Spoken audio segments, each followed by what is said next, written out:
Located on 225 acres in Garden City, Long Island, Nassau Community College, a member of the State University of New York system, has close to 20,000 students attend the school each year. The college mascot is Leo the Lion, and these are his stories of the school's absolute best and brightest who have graduated over the past 50 plus years. So let's catch up together as the Alumni Association of Nassau Community College proudly presents Lion Tales on the voice of Nassau Community College, 90.3 WHPC. Welcome to Lion Tales. My name is Dr. Lynnda Nadien, and I am a director on the board of the Alumni Association at Nassau Community College and a proud graduate. I am here to celebrate the successes of our alum, and together we will share stories that will inspire, uplift, and often amuse you. Each week, I will introduce you to alumni of Nassau Community College interested in sharing their experiences while attending the college and the secrets to their success. The Alumni Association is preparing many upcoming events, and you as an alum can be part of the action. Look for many new and exciting events on the Alumni Association social media pages, Facebook, Instagram, and our web pages at ncc.edu/alumni. If you, our listening audience, have any positive news you would like to share about alumni happenings, we would love to hear from you.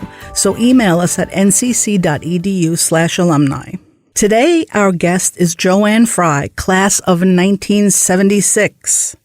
JoAnn is a proud alum of Nassau Community College and currently serves on the Nassau Community College Alumni Board. She is the director of the enforcement, the division director in Manhattan of Anti-Discrimination of Housing and the Fair Housing Act. And she graduated from Vassar. She has a BA in psychology. She has a law degree from Antioch Law School. She has a master's in education from Hunter College, and she also attended school at Georgetown University. And currently, she is working on her master's in social work at Stony Brook University.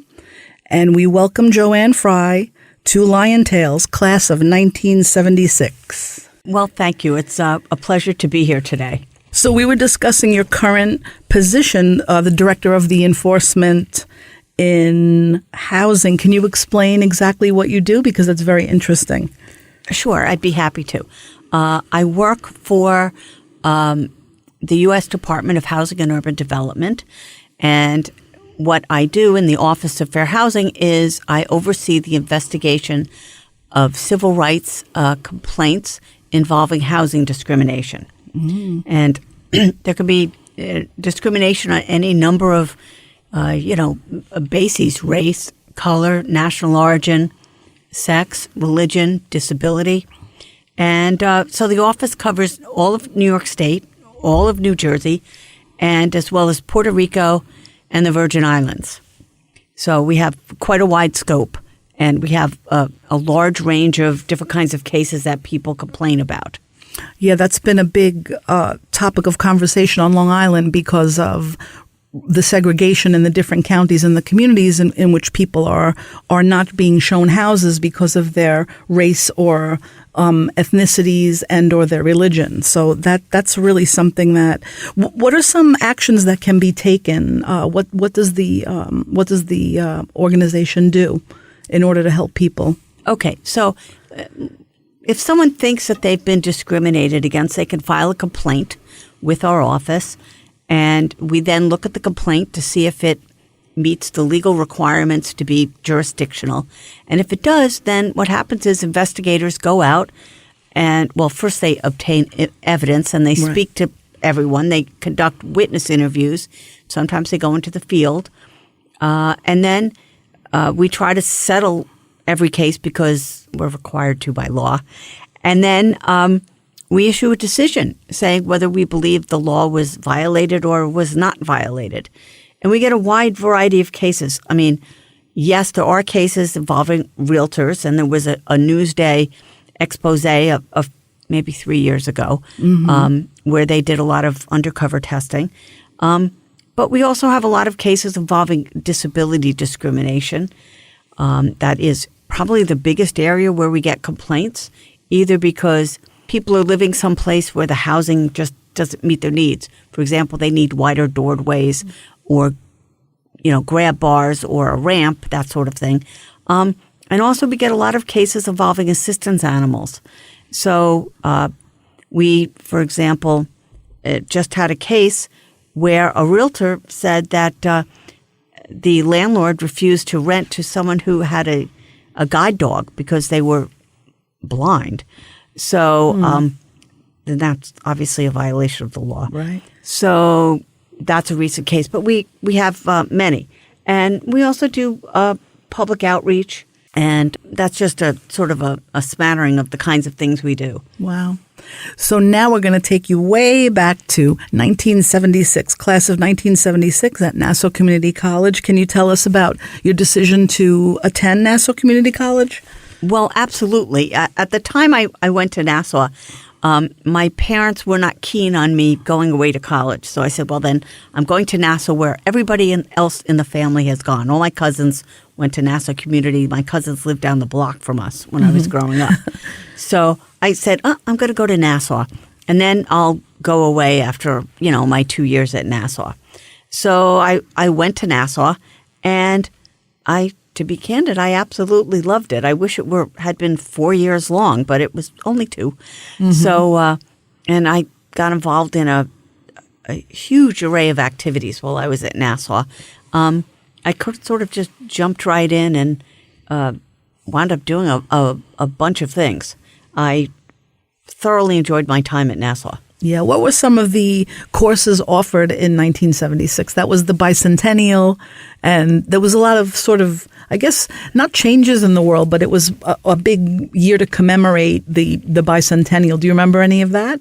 No, I don't know if they had any bicentennial types of presentations. I remember personally going to see some things with a boyfriend that I had to go see the flotilla on the Hudson. I remember we did that. We were down there too. Yeah, and it was quite a sight to behold. Yeah. But as far as the school, I don't think so. Nassau, in those days, it was a different campus. Yeah. It was the old campus. It was buildings from World War II. So it had a very different kind of feel. There were prefab buildings. There were still some of the brick buildings. We had some classes in the airplane hangars. It was quite a different feel than the more polished campus that you have today.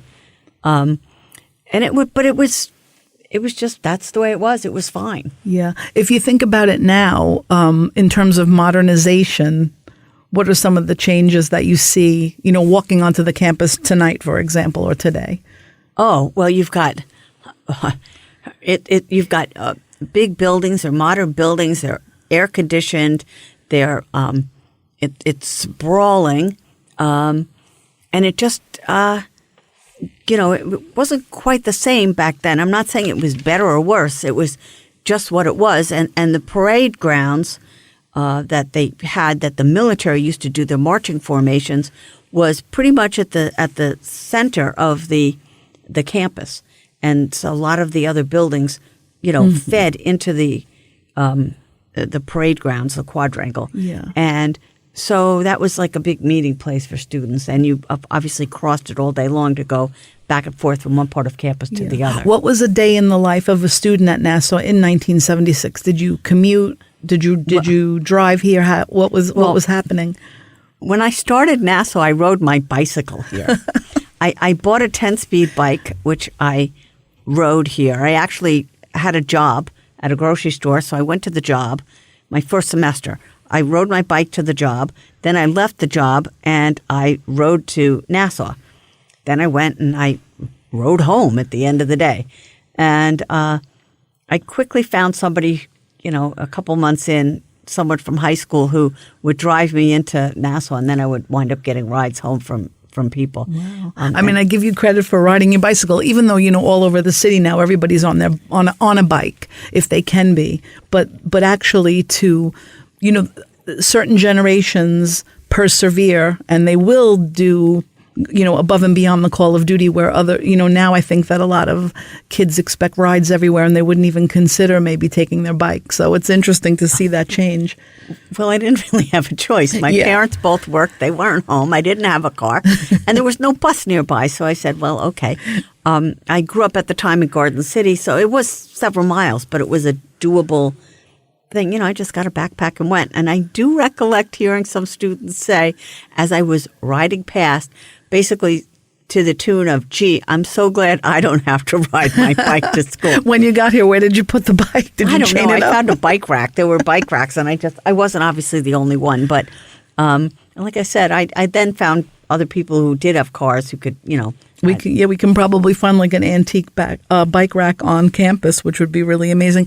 Who were some of your memorable professors? Do you remember their names or the actual courses that you were taking? Oh, I took I took a lot of extra courses. I don't know, but I was a psychology major, so of course I took psychology courses. Definitely, yeah. And then I took a lot of history courses and political science courses because I loved political science. And I took business law, and it turns out I ultimately went to law school, so that probably helped. And I took some journalism classes, and I took those, and it turned out to be kind of helpful because I also worked on the school paper. Yeah, the Vignette. Yes, I was my second year I was the managing editor of the Vignette. My first year I was obviously a reporter. And a friend and I had a column that we would do called the 2 J's, because my name's JoAnn, his was Joel. So we would write a column in the Vignette as well as, write other articles. And I found that was a lot of fun. I enjoyed working on the Vignette. That wasn't the only activity I did, but that was one of the ones I really, really enjoyed. Yeah, and we were talking about this a little while ago about the paper physically. I remember about 3 or 4 years ago, I definitely had a physical paper in my hand. I hadn't seen it for a long time. I graduated here in 87, I think. And they definitely do still publish the paper. I think it's mostly a digital copy. It might be digital, and maybe they do both. But what was the purpose, really? Having an on-campus newspaper is important to schools. How did that, assist other students? Like, what was the point of that then, writing the stories or whatever you were able to accomplish? Oh, well, I did a lot of stories actually on the construction of the quote-unquote new campus, which is the current campus. Yeah. I just did stories because that was a big thing, right? The campus was being built while we were still attending. But, one time there was issues. I went to the library, and the library at the time was kind of small, and I'm trying to do research, and I could hear the library staff talking loudly. So I wrote in the column, I wrote something complaining about it, and, that the library got quieter. So someone was reading it. That's great. Oh, no. Back in the day, what we would do is after we would publish it, we would actually physically drop it off at various locations around the campus, and everybody would read it. It also told them a lot about what was going on with the college sports. So people who were interested in the sports could find out exactly what was going on with this team or that team. It was, Yeah, I remember reading the paper, and I felt like it gave me so much information. And also there's the resources and help in the back and different listings. Now with social media, we're sort of in a situation where there's so many platforms, but I still really enjoy the paper in hand. I mean, I know you can read the paper online, and I know that we get, Newsday and the Times and all of the papers that we have access to, U.S. News, all of those. But being able to be part of that at the time, how do you think social media has impacted just journalism in general? Oh, well, I think it's, in some ways it's great. You can get news instantly. As things happen, it can be reported and uploaded instantly. So you can get any newspaper, right, will have current articles. They'll put them online, so you don't have to wait till the next day. On the other hand, when you read a newspaper online, you're not necessarily reading the whole thing. You're reading targeted articles, and there's a lot of other content in the newspaper that you don't actually get to see or read. But I still think it's important to for people to see the news. And I think in a college, it's local news, but local news is really important. It's where you are. Absolutely. It's very important. You are listening to Lion Tales on the voice of Nassau Community College, 90.3 WHPC. I am your host, Dr. Lynnda Nadien, and our guest today is JoAnn Frey, class of 1976. So we spoke a little bit about the work that you're currently doing. Can you explain how also being an attorney assists you in the job that you're doing now? What is your level of knowledge of that type of law, and how does that assist the population that you're working with in the community? Oh, okay, sure. Well, first of all, being a lawyer isn't really required for my job. However, we apply legal concepts and principles, right? There's court cases and court standards, and so knowing what those are and knowing how to analyze the cases is really, really beneficial in terms of looking at the work. So while you don't need to be an attorney, a lot of the writing is legalistic, the analysis is legalistic, and so that is beneficial. And sometimes I have to do legal research, which is, obviously I know how, so that's helpful. Yeah. So I'd say overall it's helpful, but it's not required necessarily for the job. Right. And then how did you become an enforcement official? Well, how did that happen? Because you do have an extensive background in education, and you're very well-rounded in terms of your educational career. Before I got this job, I was a practicing attorney for the federal government for a lot of years, and I happened to have been at Department of Housing and Urban Development in the regional counsel's office. That was one of my many career jobs, but I was in the regional counsel's office for a number of years. And when this job announcement came open, I said, gee, I would really like that job. So I applied. And I worked really hard on the application, and they hired me. Wow. Yeah, that's amazing. Welcome back to Lion Tales on the voice of Nassau Community College, 90.3 WHPC. I'm your host, Dr. Lynnda Nadien, and our guest today is JoAnn Frey, class of 1976. Now, in your opinion, as far as mentorship is concerned, when you're starting a job like that, and there's a lot to do, what is your opinion about being mentored, and who were some people that inspired you to, continue your career and educationally and within the community, working with the community? Well, when you start any job, having a mentor is really, really helpful. I will say with our new staff, we work really hard to mentor them, to have more senior people mentor them. And for myself, I'd say I was basically mentored by my boss. He never said, I'm mentoring you. Right. But he would basically tell me things and say, well, this is what we do. Come sit in on this meeting so you can observe and you can listen. And in that way, I learned the other skills, I would say the political savvy type skills, and those sorts of skills, not the substantive legal skills, because he was already comfortable that I knew that. Right. But it's, in other words, how to deal with the other layers of the bureaucracy that you have to deal with, how to deal with some of the outside parties that we deal with. So that was really beneficial. And now that I've hired some supervisors who report to me, I'm trying to do the same thing to them, for them, so that, if someday I'm not there, they'll know what to do and how to do it. Right.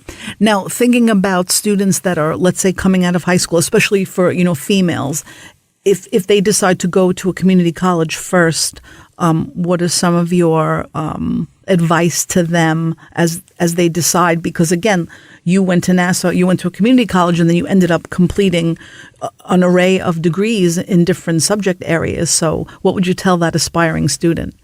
Oh, well, from my vantage point, I would say Nassau is a really good place to go. You can try out a bunch of different courses. You will save a lot of money, which is very critical because education is incredibly expensive. Yes. But you get a chance to try different things. And it's not a small community, but because there are many thousands of students here. But to me, it always had the feeling of a small place, even though it's not small.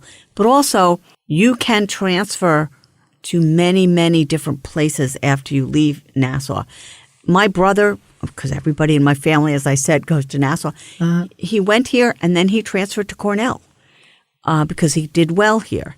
My cousins all transferred to SUNY Binghamton. My son went here and transferred to SUNY Stony Brook. So you can, depending on your preference and what you want, transfer to many different places. Yeah, and I think the coursework really gives you a well-rounded feel, and sort of, you may be interested in computers at the beginning, but then being on campus and maybe taking an art class, it sort of becomes something that you can try out. And we do say, I found, and a lot of our guests have found, that the coursework was very rigorous. And it wasn't that you could just rush through all these courses and get credit, but you actually work really hard. What were some of the, I guess, expectations of the coursework at that time? To me, they seemed regular college courses. And I will tell you, when I transferred, I was exceptionally well positioned. I did well when I transferred. So academically, I felt I was well positioned to do well on the next steps of my education. And, I went to Vassar and I did well. And now, when you left Nassau, you were you went to Vassar right from Nassau? Yes, I transferred directly. Yeah. And what was that like? Was that an all-female? No, it used to be all-female. But the time I went, it had become co-ed a couple of years prior. So it was co-ed. It was a completely different feel than being at Nassau. It was... it had a smaller student body, of course, and it had a beautiful campus. But I actually preferred Nassau better. And what was it like being, going to the 4-year school? Now you're transferring in. Did you live there? Yes, I lived on campus. Vassar's in Poughkeepsie. Yes. So it's an hour and a half, at least, mass transit or driving. So it's a little far I guess you could, but it's a little far to drive. Yeah, you couldn't really commute back and forth. So how do you think the world has changed since 1976 from your vantage point in terms of, a female in education? And, how far have we come? Were any ideals that you held dear at that time coming true now? Do you feel that there's more opportunities for women in the fields that you have chosen? Oh, well, certainly in terms of women going into law school, it's much. When I went, the average, not my law school, but the average law school was only 1/3 female, 2/3 male. Now it's at 50-50 or greater right. female. Yeah. My law school was a little bit progressive, so it was 50-50 at that time. But that was not the norm. So as far as that goes, there's been great strides. Yeah, that's amazing. And there's a lot more women in medicine, in law, in pretty much everything. Right. I will say, though, politically at that time, one of the big issues in the early 70s was the Equal Rights Amendment, which was for women. It's never been passed. It still hasn't been passed. So it's still out there. Right. It passed most states, but not all states. Right. It's so interesting because 1976, now Jimmy Carter was president and he only served a 4-year term.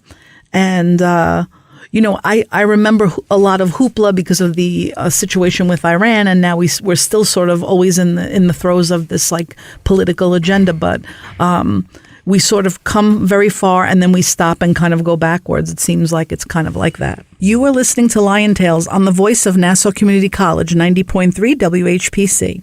My name is Dr. Lynnda Nadien, and our guest today is JoAnn Frey, Nassau Community College Alumni Board member and Nassau Community College graduate of the class of 1976. So talking a little bit about politics right now, do you find that you have a great knowledge base of politics and law because of all the studying that you've done in the past? Probably, and also I just happen to, I like to read. Yeah, I've always been a reader. I have an interest, so I read newspapers. I watch a variety of different media, and I have a lot of friends who are lawyers, and they also are avid consumers of information. So, yeah. Right. And I think too, the more we know and expose ourselves to and, reading different genres of books, like I see that you do the book club and, there's fiction and nonfiction, but what are some of the books and authors that you've been reading lately?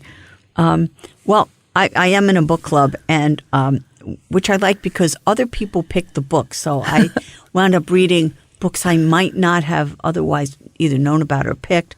One of the books I read, which is quite good, is Uneducated. Oh, yeah. It's an excellent book. And I think we just read Pretty Little Things, which is a twist on the Great Gatsby. It takes a look at the story from the vantage point of the women, the other characters in the book. I'm loving that book a lot. Yeah, I do have that, and I started to read it, but then I sort of like put it down. But usually I'm reading like 2 or 3 books at the same time. So I have like a fiction, a nonfiction, or something for work or whatever it is to do. But it's something that it's relaxing. And I love books. I just love having them around. And the library, which, again, what was the library like here in 76? Do you remember that? Yes, it was a green prefab building made out of, I think, metal. It was 1 floor, just 1 story, and they had books and study carrels on one side and like the librarians on the other. It was adequate but rather bare bones. You are listening to Lion Tales on the voice of Nassau Community College, 90.3 WHPC. My name is Dr. Lynnda Nadien, and our guest today is JoAnn Frey, Nassau Community College Alumni Board member and Nassau Community College graduate of the class of 1976. I would like to thank our guest today, JoAnn Frey. How can our listeners contact you? At, I guess, JAFESQ1981@gmail.com. I would like to thank you for being our guest today. My name is Dr. Lynnda Nadien, and I serve as a director on the board of the Nassau Community College Alumni Association, and I am a proud alum. Lion Tales is available as a podcast on iTunes, Android Podcasts, and Spreaker. More information is online at nassaucommunitycollegeradio.org. Thanks for listening to Lion Tales, here on the voice of Nassau Community College, 90.3 WHPC.